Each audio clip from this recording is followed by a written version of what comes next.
let's make a cape. This is going to be a quick and easy project.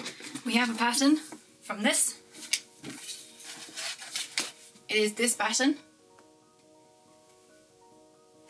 In case you haven't used these kinds of books before, these patterns were taken from an original Edwardian magazine. This one in particular was from November 1904. It's a 3-layered cape with a turned in center front with some decoration. I might do that, I might not. We have fabric. This is leftover from my stash. I've made 2 Edwardian-ish skirts from this. It is a wool, elastane and poly blend, so not historically accurate of course, but a nice fabric, and I have loads of it because it was super cheap when I bought it. And I thought it would make a cute little cape that could coordinate with the skirts. I also have this fabric, which is going to be used for lining because I think that would add an extra body and extra warmth, which is what you want from a little cape. And I really don't want to dwell on this for very long. I drafted the pattern yesterday. That's because drafting takes quite a long time. That took me about an hour maybe, because it is just circles.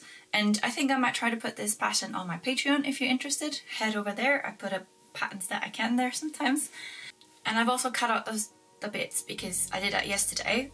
Things that are cut in a circle, or as the proper term, on the bias, I recommended that you hang them up overnight because they can stretch. So my first step this morning is to compare my pattern pieces, my cut pattern pieces, to my pattern and trim them if they've warped. And then I think I'm literally just going to fold back the seam allowances and hand stitch them together, add some ribbon, and that's it. It should be that easy. Let's go.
So this is the lining fabric, and I actually wasn't sure what it was until I cut it out because I found this.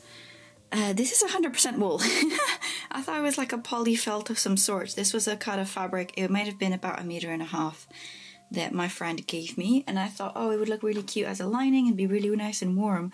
But it's 100% wool, and I think it was probably really expensive, and I feel like I probably should have used it for something better, but it was only 1.5 meters, and this will be really cute. Okay, and now what I'm going to do is I'm just going to put this, so this is the first layer of the cape, and this is the second fabric, and I'm going to put them right sides together, and then I'm just going to sew with the machine with my added seam allowance, which was 1/2 inch, all the way down the center front, all the way around the edges, and back up the center front, and that should be really quick and easy. Then I can turn them inside out. I might actually do the hem first because I think I'm going to add a cording to it. I'll show you more about it in a second.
Okay, so here's a little update. I've done the first layer with the method I told you. I'm not very happy with it. It's not quite doing what I wanted to do.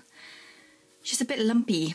I don't like it. I think for the next layer, I'm going to do the original method I wanted to do, which is turn both edges inwards by 1/2 inch and hand stitch by hand. I'm still going to try and trap a cord in there. Not sure how, but I'll figure it out. And yeah, and there's also something weird going on with the neck here. I think the neck is too small, but that's because it still has the 1/2 inch seam allowance I added, which I don't think will actually be needed, because what I can just do is I can just bind that edge with a ribbon. So on to layer number 2.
So I finished the second layer and I really wanted to show you the difference.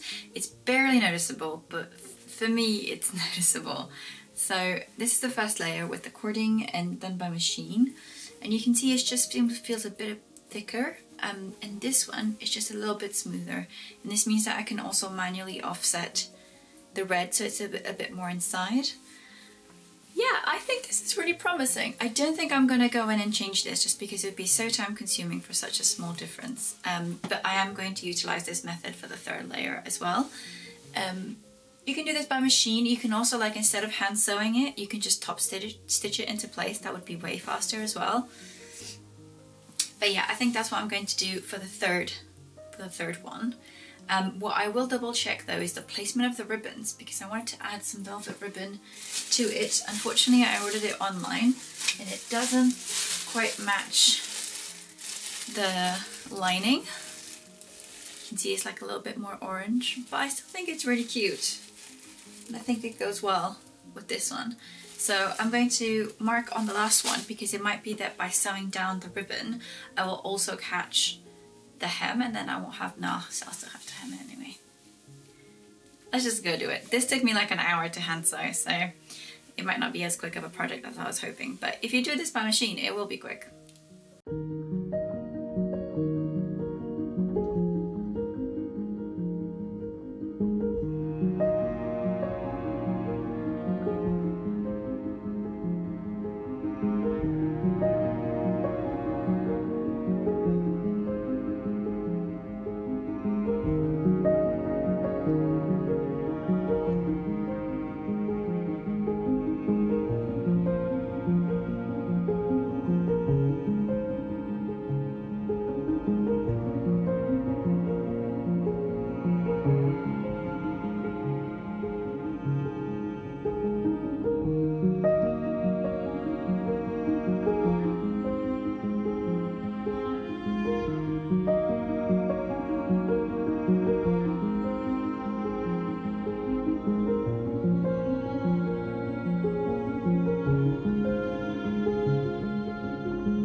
Okay, so it's the next day, please don't judge, but I ended up running some errands yesterday and I didn't have time to finish the cape. But I totally could have. This is totally a one-day project if you want it to be.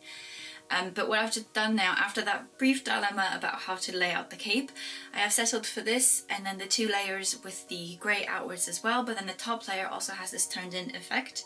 This was not in the original pattern. This was, I don't know how you're meant to construct it, but the way they have it in the original pattern is that the edges of the other 2 capes sit inside this, and then you turn the big edge inwards, and there's some embroidery and trim on this.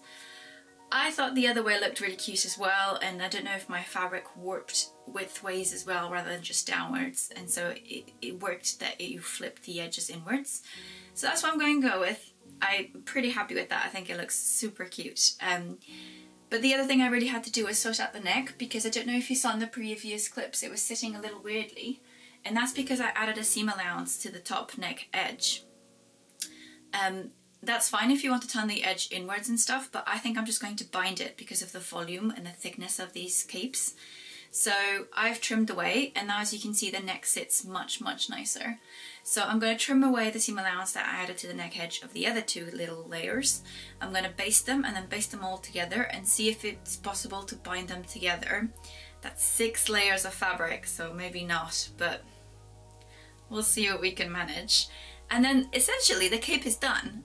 I might add some soutache. I found this soutache in my stash of stuff. My soutache stash, my stash.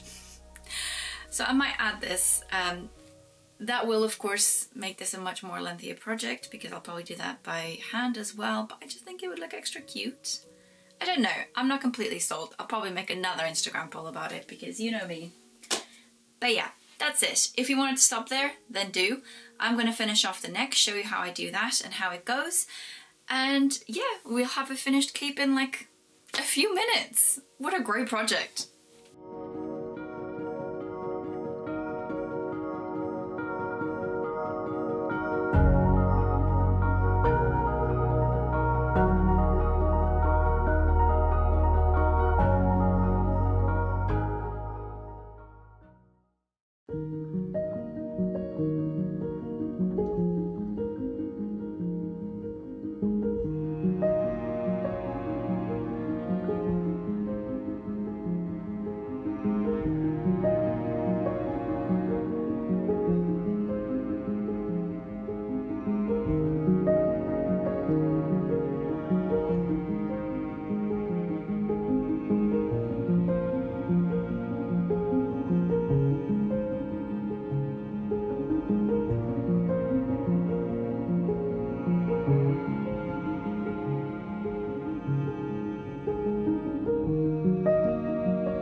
I wanted to film a little outro before we lost the light, but alas, we've lost the light. But I still wanted to show you a little bit more of the cape, like close up, and I wanted to give you a little bit more of my thoughts. So obviously you must have seen the really cute pictures now, hopefully they were cute. And yeah, I think this is a great project, you guys. I very rarely start something that I can, you know, draft, cut and sew all within like 48 hours. It was so quick to make. It was really easy to follow, great instructions, and I think the outcome is super adorable, right? And I think it just has a lot of potential, because you can make it longer, you can use them individually, so you can just make the longer cape without the 3 tiers, also very cute. You can add a collar, you can add lace, you can add other trimmings and decorations. I might still go back and add some soutache braid to it or some velvet ribbon. I'm not sure, I haven't decided, as you know, I'm very indecisive. But I actually quite like it simple like this as well. I think that'll probably make it a little bit more versatile, and I think it's very cute and it's very warm because of the lining that I used ended up being 100% warm. Can't believe I did that. But yeah, here we are. So the next plan, I want to scan the pattern for this and hopefully put it on my Patreon. I'll keep you updated over there, but obviously I haven't actually located a scanner yet, so I'll keep you updated, but hopefully I can start putting out bigger patterns there as well. If you'd like to support me on Patreon, all your help is much appreciated. There's a link at the end and down below and everywhere. And thank you very much for watching, and I'll see you with more sewing bits soon.